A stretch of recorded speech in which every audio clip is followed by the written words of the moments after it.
Camille Hankins. She's the co-founder of...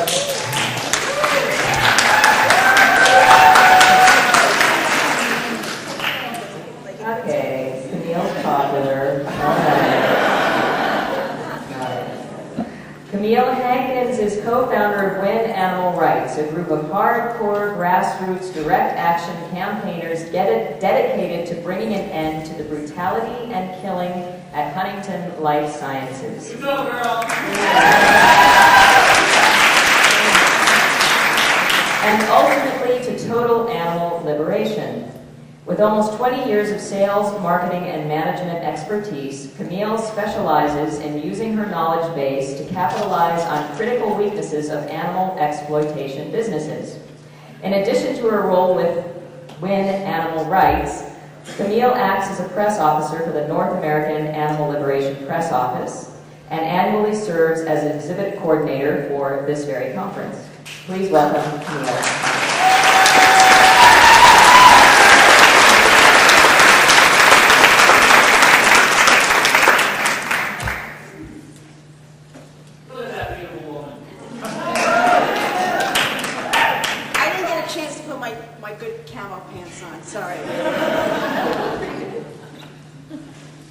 I couldn't get the exhibit hall cleared, so sorry about that. A little bit late. I want to take this opportunity first to thank Alex for having this conference every year and for giving us all the opportunity to talk to you and to share our feelings and our views, and especially this very important panel about the paths to animal liberation. I want to spend just a few minutes of time talking about my activist background because I didn't start doing this yesterday, as Alex knows. We go way back together. I've got almost 20 years of experience working in the animal rights movement. And for about 19 of those years, I've been a supporter of direct action. One of the things that I found from the very beginning is that people don't have a real clear understanding of exactly what direct action is. I've heard this phrase that veganism is direct action. I'm not quite sure I get that, and if somebody can explain it to me, I'd like to hear about it. I've heard a group in New York City do vegan outreach at a vegan restaurant and say that they were doing direct action. I didn't get that either. So again, if anybody can explain that all to me, I'm really willing to listen. When I envision a vegan world, some of the images that I see in my mind are the image of britches being liberated from the lab, the image of Tammy Grimes taking a dog that's almost dead, laying in the mud, having been abandoned by its owners for a period of time while they went on vacation, and cutting that dog free and taking that dog to the vet, knowing that she was probably going to face criminal charges for it.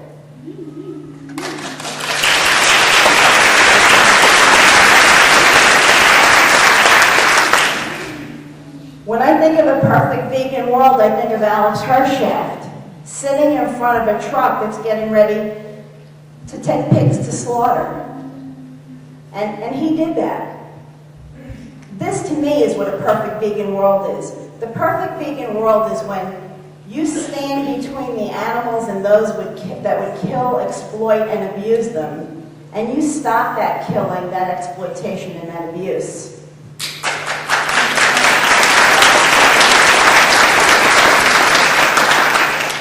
On the subject of violence, when we talk about violence towards inanimate objects, again, I have a hard time getting that. If you're watching a cage being destroyed by someone in a black mask with a sledgehammer, I don't see that as violent. I don't see a cage being hurt. I don't see anybody being hurt. What I see is a cage that's no longer going to house an animal in a vivisection lab.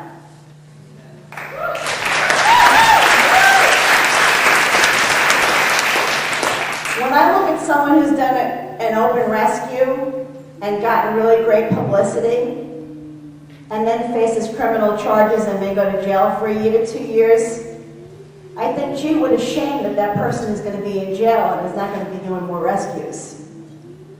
In my perfect vegan world, we would all be like Peter Young, and we'd be setting loose the mink from the mink farms and driving the mink ranchers out of business. Just to go back a minute or two, in my background, I didn't come to this position, I didn't wake up being a direct action activist.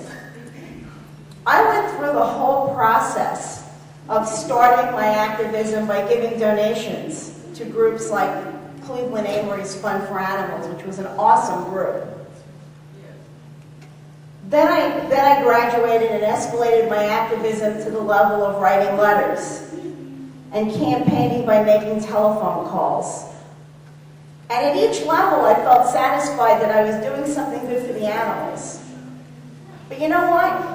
After 5 or 10 years of writing letters and signing petitions, I decided, as Dr. Phil McGraw likes to say on television, is it working for you? It wasn't working for me.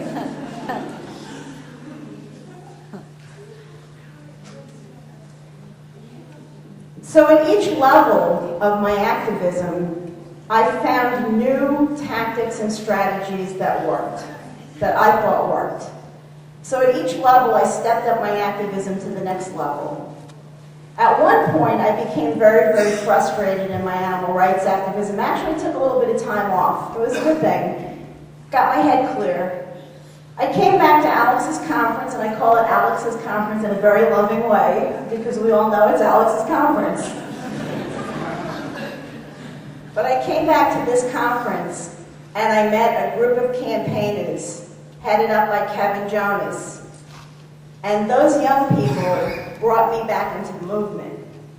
Those young people were so dedicated and so determined to stop the cruelty and to stop the killing in Huntington Life Sciences.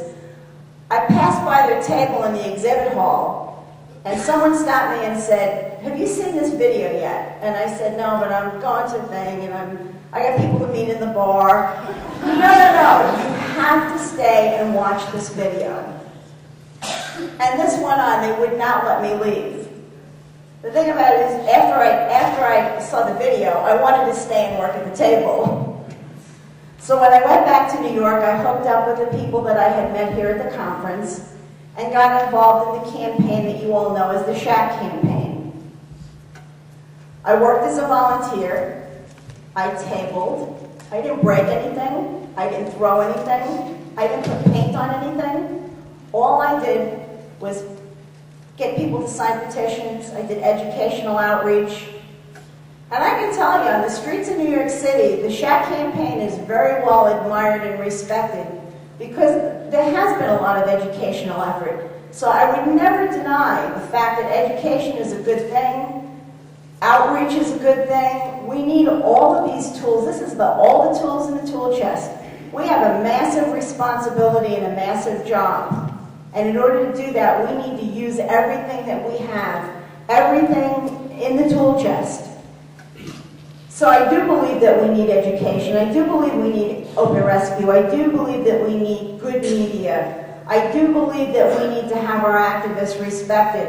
But at the same time, I really think britches needed to be free. I really think that those mink needed to be out of those cages. The line for me as an activist is always moving. When I first joined the Shack campaign, I said, I'll protest with you and I'll table, but I'm not going to any of those crazy demos.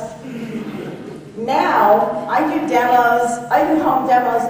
The group War has done 250 demos a year, or close to 250 demos a year for the last 2 years.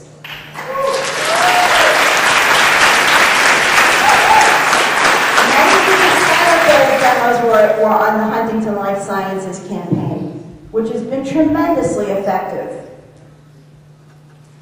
We're in a movement that's a moral, ethical movement, and it's based on compassion. My challenge to you is this. Think about it. If you saw saw a baby that was about to be bludgeoned by someone, would you intervene? Sure, most of us would intervene. Would you use violence? Maybe. Probably. What makes it any different when the baby that's being bludgeoned is a baby seal?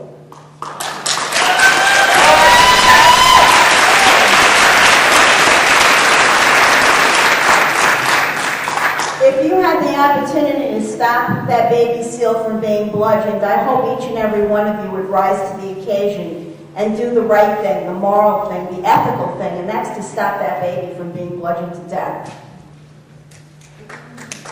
I'm gonna close up with a couple of words that from my favorite cartoon character, Stuffy and Bunny. Stuffy and Bunny say, "Words mean nothing, action is everything." And Stuffy and Bunny say, "Animal liberation or else."